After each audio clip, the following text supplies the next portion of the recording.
Hello everyone, welcome to online study point. तो weekly current affair की series में आज हम अक्टूबर मंथ का जो लास्ट वीक था, हालांकि 22 से 31 तक के जो सेलेक्टेड टॉप 50 इंपॉर्टेंट क्वेश्चन हैं, इसे हम डिस्कस करेंगे। तो वही सीक्वेंस रहना है। देखिए, 50 में से आप लोग कितने सही अटेम्प्ट करते हैं, ये आप लोगों को कमेंट बॉक्स में बताना है। इसलिए वीडियो को आप लोग लास्ट तक देखेंगे। और वीडियो की यदि पीडीएफ चाहिए तो मोबाइल एप्लीकेशन को इंस्टॉल कर सकते हैं, लिंक डिस्क्रिप्शन बॉक्स में दी हुई है। पहला है, हाल ही में किस देश में ड्रग अपराध के कारण आपातकाल की घोषणा की गई है? तो ऐसी घोषणा भी हाल ही में इक्वाडोर में की गई है। इक्वाडोर की जो पड़ोसी कंट्री जैसे कि वेनेजुएला, पेरू, यहाँ से जो ड्रग है यहाँ की सप्लाई होती है। और इस तरह का यहाँ अपराध बढ़ते जा रहा है, जिसके कारण यहाँ लगभग 2 महीने का आपातकाल या इमरजेंसी इसकी घोषणा कर दी गई है।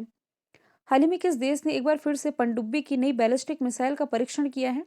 ऐसा परीक्षण अभी हाल ही में उत्तरी कोरिया के द्वारा किया गया है। उत्तरी कोरिया की राजधानी ये क्या है? प्योंगयांग। करेंसी है ये नॉर्थ कोरियन वॉन। हाल ही में इंटरनेशनल ओलंपिक कमेटी के द्वारा इसे बर्खास्त किया गया है।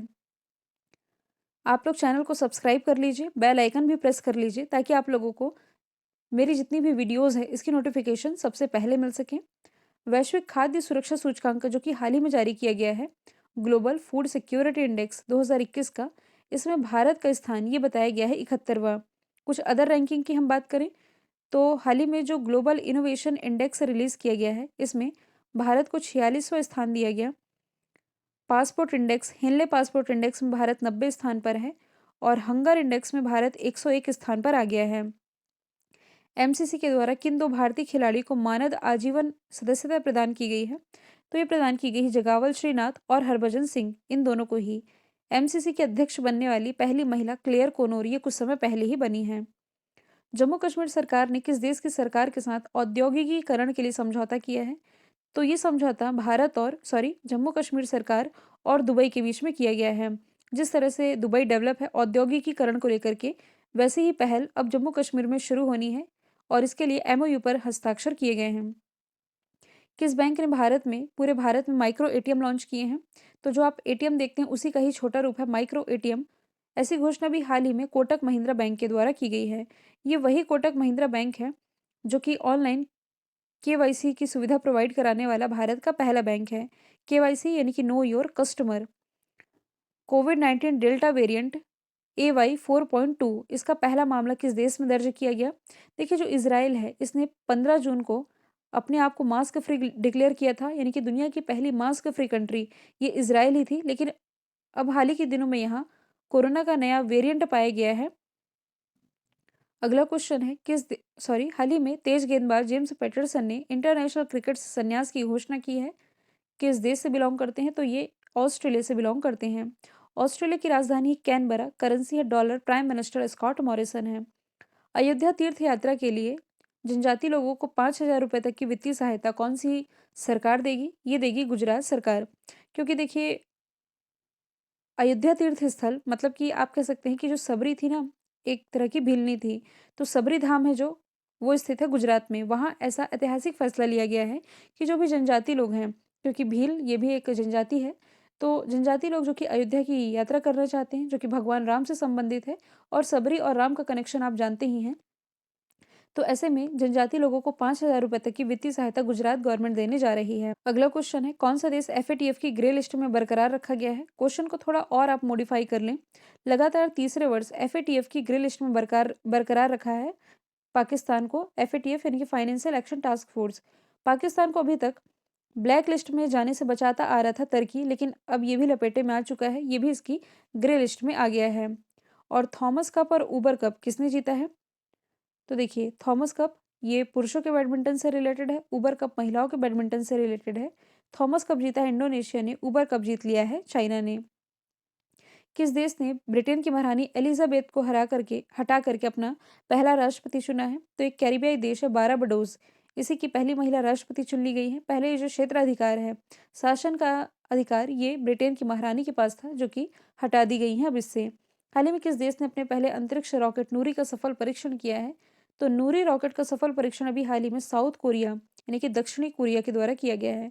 5G नेटवर्क लॉन्च करने वाला ये पहला देश है सैमसंग, ये साउथ कोरिया की ही कंपनी है। माउंट एसो ज्वालामुखी चर्चे में था, जहां हाल ही के दिनों में विस्फोट देखने को मिला। ये जापान से रिलेटेड है। ये वही जापान है जो कि हेनले पासपोर्ट इंडेक्स में टॉप पर था। दुनिया के 500 सुपर कंप्यूटर में जापान का फुकागु कंप्यूटर ये टॉप पर रहा था। किस राज्य के मुख्यमंत्री ने राशन आपके द्वार योजना की शुरुआत की है? तो इसकी शुरुआत हाल ही में मध्य प्रदेश गवर्नमेंट के द्वारा की गई है। राशन घर पर ही, यानी कि आपके द्वार पर ही पहुंचाया जाएगा। इसके पहले मध्य प्रदेश गवर्नमेंट के द्वारा FIR आपके द्वार योजना की भी शुरुआत की जा चुकी है। अक्टूबर 2021 को रोजगार बाजार 2.0 नामक पोर्टल किस राज्य ने लॉन्च किया? तो ये दिल्ली के द्वारा लॉन्च किया गया। ऐसा पोर्टल है कि जैसे दिल्ली के लोग जो कि कोरोना काल में अपनी जॉब खो चुके हैं, उन्हें एक तरह का प्लेटफॉर्म प्रोवाइड कराएगा ये पोर्टल। एडिडास ने किस अभिनेत्री को अपना ब्रांड एम्बेसडर बनाया है? तो हाल ही में देखिए, जो दीपिका पादुकोण है एडिडास की ग्लोबल ब्रांड एम्बेसडर बन गई हैं। जबकि एडिडास का जो स्टे इन प्ले अभियान है, इसकी brand ambassador weight lifter Mirabai Chanu को नियुक्त किया गया था। शुगर फ्री की ब्रांड एम्बेसडर कैटरीना कैफ और बाटा की ब्रांड एम्बेसडर कृति सेनन है। यूरोपीय संघ का शीर्ष मानवाधिकार पुरस्कार ये जीत लिया है एलेक्सी नवलेनी ने। सखारोव पुरस्कार के नाम से इसे जानते हैं। और इस साल का जो नोबेल पीस प्राइज था, 2 लोगों को मिला है, दमित्री मुराटोव और मारिया रेसा को। प्रधानमंत्री नरेंद्र मोदी G20 शिखर सम्मेलन में शामिल होने के लिए कहाँ पहुंचे हैं? तो ये इटली पहुंच पहुंच चुके हैं। 2021 का G20 समिट इटली होस्ट करेगा, 2022 का होस्ट करेगा इंडोनेशिया। इसके बाद 2023 में ये जो G20 समिट होगा, इसे अपना देश भारत होस्ट करने वाला है।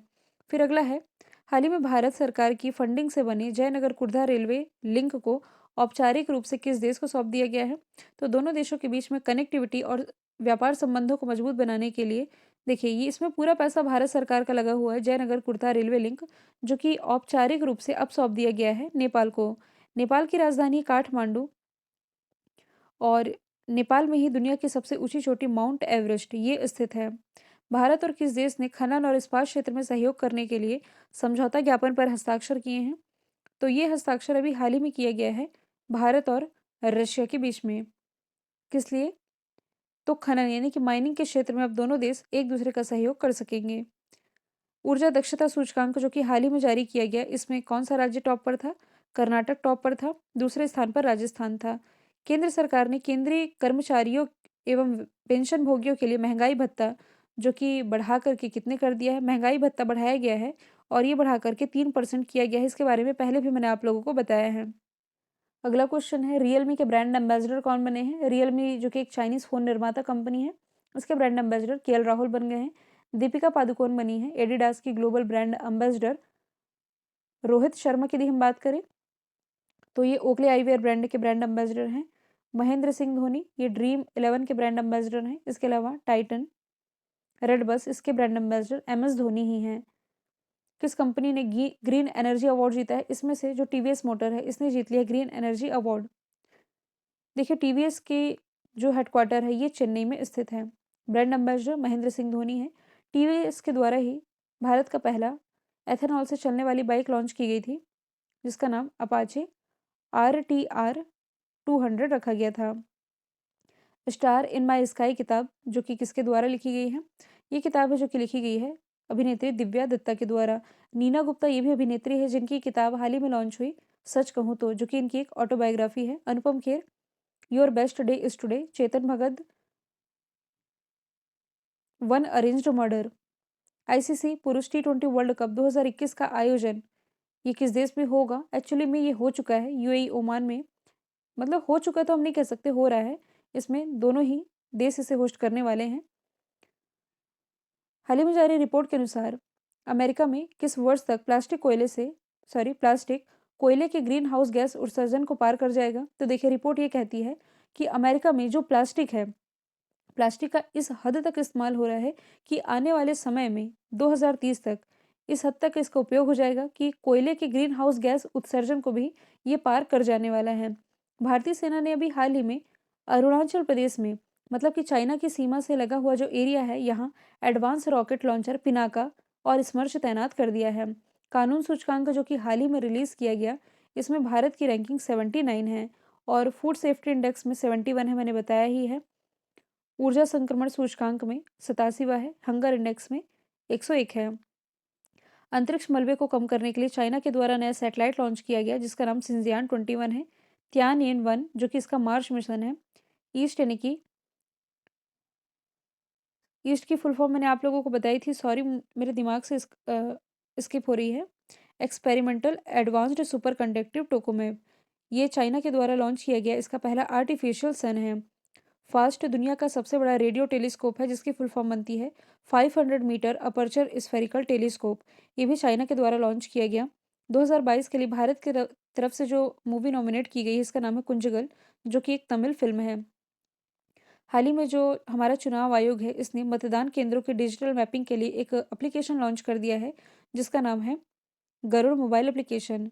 जबकि आचार संहिता का पालन हो इसके लिए चुनाव आयोग के द्वारा ही सी विजिल एप्लीकेशन लॉन्च किया गया था। उन्नति ऐप, ये नीति आयोग के द्वारा लॉन्च किया गया है। प्रधानमंत्री नरेंद्र मोदी ने प्रधानमंत्री Ayushman Bharat health infrastructure mission की शुरुआत की है अपने ही निर्वाचन क्षेत्र वाराणसी से। ये अभी वाराणसी के दौरे पर थे, तब इन्होंने इसका उद्घाटन किया है।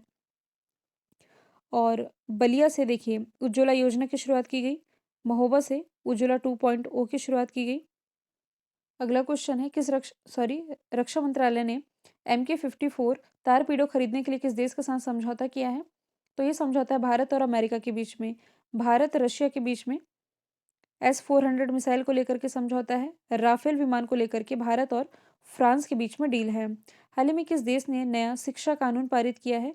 तो जो LKG के बच्चे हैं या जो छोटे बच्चे हैं स्कूलों में पढ़ने वाले, उन्हें मेंटल प्रेशर से दूर रखने के लिए, होमवर्क वगैरह का प्रेशर ज़्यादा ना पड़े, इसके लिए नया शिक्षा कानून हाल ही में चाइना के द्वारा लॉन्च किया गया है। हाल ही में भारत की पहली राज्य वन्यजीव DNA प्रयोगशाला का उद्घाटन ये किया गया है मुंबई में, जो कि महाराष्ट्र की राजधानी है। IPL में 2 नई टीमें शामिल हो चुकी हैं, एक तो अहमदाबाद है, दूसरा लखनऊ है। बोथ ए एंड बी इसका राइट आंसर हो जाएगा। अभी जो 67 नेशनल फिल्म अवार्ड दिए गए इसमें चौथी बार सर्वश्रेष्ठ अभिनेत्री का खिताब जीत लिया है कंगना रनौत ने। इनकी फिल्म पंगा और मणिकर्णिका के लिए ये अवार्ड इन्हें मिला है। दीपिका पादुकोण एडिडास की ब्रांड एम्बेसडर। विद्या बालन तो देखिए गुलमर्ग में एक फायरिंग रेंज का नाम बदल करके, या फायरिंग रेंज का नाम आप कह सकते हैं, विद्या बालन के नाम पर रखा गया है। माराकेश जो कि एक कंट्री है, यहाँ अवार्ड पाने वाली पहली भारतीय प्रियंका चोपड़ा बनी है। तो बेस्ट एक्ट्रेस का अवार्ड अभी जो 67वां राष्ट्रीय फिल्म अवार्ड रहा इसमें कंगना रनौत ने जीता।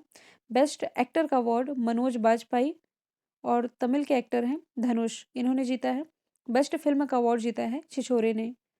किस देश ने घोषणा की है 2060 तक शुद्ध कार्बन उत्सर्जन का लक्ष्य हासिल कर लेगा? ऐसी घोषणा भी हाल ही में की गई है सऊदी अरेबिया के द्वारा। भारतीय मूल की किस नेता को कनाडा का रक्षा मंत्री बनाया गया है? अनीता आनंद बन गई है कनाडा की रक्षा मंत्री। कमला हैरिस अमेरिका की उपराष्ट्रपति। प्रीति पटेल है ब्रिटेन में गृह मंत्री। प्रियंका राधाकृष्णन न्यूजीलैंड कैबिनेट में शामिल पहली भारतीय बन गई हैं। भारत और किस देश के बीच में कोंकण शक्ति अभ्यास आयोजित हुआ है? तो ये अभ्यास होता है भारत और ब्रिटेन के बीच में। ये दोनों ही देशों के बीच की नेवल एक्सरसाइज है। जबकि भारत और ब्रिटेन के बीच में जो सेना अभ्यास है यानी कि मिलिट्री एक्सरसाइज, इसका नाम है अजय वॉरियर। भारत अमेरिका के बीच में वज्र प्रहार कोप इंडिया युद्धाभ्यास। भारत इंडोनेशिया के बीच में गरुण शक्ति। भारत फ्रांस के बीच में शक्ति वरुण गरुड़। शिक्षा के स्तर को बढ़ावा देने के लिए फ्री में शिक्षा देने की घोषणा किस राज्य ने की है? हरियाणा गवर्नमेंट ने। ऐसे परिवार जिनकी जो संपूर्ण पारिवारिक आय है वार्षिक 1.8 लाख से कम है, इन्हें फ्री में शिक्षा प्रोवाइड कराएगी हरियाणा गवर्नमेंट। फिर अगला है किस शहर ने हाल ही में सबसे टिकाऊ परिवहन प्रणाली वाले शहर का पुरस्कार जीता है? कोच्चि ने, जो कि केरल में स्थित है। ये वही कोच्चि है देखिए, जो कोच्चि इंटरनेशनल एयरपोर्ट है ना, ये 100% सौर ऊर्जा से संचालित विश्व का पहला एयरपोर्ट भी है। दिल्ली की यदि हम बात करें तो देखिए सीसीटीवी के मामले में दिल्ली टॉप पर है। सीसीटीवी यानी कि हम बात करें कि प्रति वर्ग मील में दुनिया में सबसे ज़्यादा सीसीटीवी ये इसी दिल्ली में ही लगे हुए हैं। 1800 से भी ज़्यादा है, एग्जैक्ट मुझे याद नहीं आ रहा, 1826 लगभग सीसीटीवी एक वर्ग प्रति मील में लगे हुए हैं। बेंगलोर भारत का सबसे रहने योग्य शहर है। मुंबई ये ट्रैफिक इंडेक्स में ये टॉप पर है भारत की तरफ से। हाल ही में किस देश ने पहली बार सीमावर्ती क्षेत्रों के संरक्षण और शोषण पर एक नया राष्ट्रीय कानून बनाया है? तो देखिए शिक्षा कानून ये रिलेटेड है चाइना से। वैसे ही ये जो सीमा कानून है ये भी हाल ही में चाइना के द्वारा लॉन्च किया गया है। हाल ही में कौन सा राज्य ODF यानी कि ओपन डिफिकेशन फ्री और प्रत्येक घर के लिए बिजली प्रोवाइड कराने वाला पहला राज्य बना है? ये बन गया है गोवा, जो कि क्षेत्रफल की दृष्टि से भारत का सबसे छोटा राज्य भी है। हरियाणा की यदि हम बात करें तो प्रधानमंत्री कुसुम योजना के तहत सोलर पंप लगाने वाला ये भारत का पहला राज्य है। राजस्थान बायोफ्यूल पॉलिसी लागू करने वाला पहला राज्य है। काऊ कै काऊ यानी कि गौ कैबिनेट का गठन करने वाला ये पहला राज्य मध्य प्रदेश है। भारत का पहला radio over internet protocol system launch किया गया है कोलकाता के श्यामा प्रसाद मुखर्जी पोर्ट से। मतलब कि यदि खराब मौसम है, आंधी तूफान में भी इंटरनेट की सुविधा रेडियो के माध्यम से प्रोवाइड या अवेलेबल हो सकेगी इस पोर्ट में। किस राज्य के मुख्यमंत्री ने अपने दरवाजे पर शिक्षा योजना की शुरुआत की है? तो उसकी भी शुरुआत जो है ये तमिलनाडु गवर्नमेंट के द्वारा कर दी गई है। गो ग्रीन योजना की शुरुआत हाल ही में गुजरात गवर्नमेंट के द्वारा की गई है। ई व्हीकल को बढ़ावा देने के लिए ऐसे लोग जो कि ई व्हीकल खरीदेंगे इन्हें सब्सिडी प्रोवाइड कराएगी गुजरात गवर्नमेंट। भारत का जो सबसे बड़ा सुगंधित उद्यान है इसका उद्घाटन हाल ही में उत्तराखंड के नैनीताल में किया गया है। उत्तराखंड के पिथौरागढ़ में भारत का पहला लाइकेन पार्क स्थापित किया गया। दुनिया का सबसे ऊंचाई पर स्थित E vehicle charging station Kaza Himachal Pradesh में स्थापित किया गया। बैंगलोर कर्नाटक ये भारत का सबसे रहने योग्य शहर है। तो यहाँ से 50 क्वेश्चन कंप्लीट होते हैं। 50 के साथ एडिशनल भी हमने बहुत कुछ डिस्कस किया है। चलिए अब आप लोग कमेंट बॉक्स में बताएंगे कि इस 50 में से आप लोगों ने कितने सही अटेम्प्ट कर लिए हैं। तो मिलते हैं फिर नेक्स्ट सीरीज के साथ। Thank you so much.